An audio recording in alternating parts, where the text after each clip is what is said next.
Alam mo na ba ang anime na Atashinchi? Kung hindi mo pa alam, tara alamin mo na ang Atashinchi ay isang nakakatawang slice of life anime na umiikot sa masaya at minsan ay magulong buhay ng pamilyang Tachibana.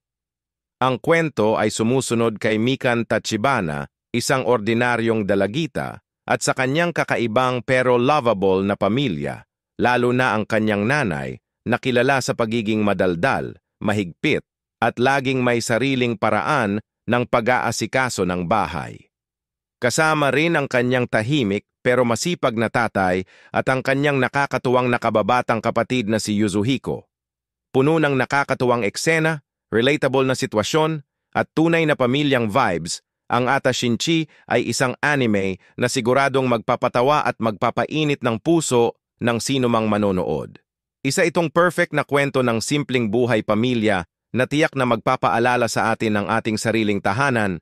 Ngayon alam mo na panoorin mo na. Thank you for watching. Please subscribe to my YouTube channel.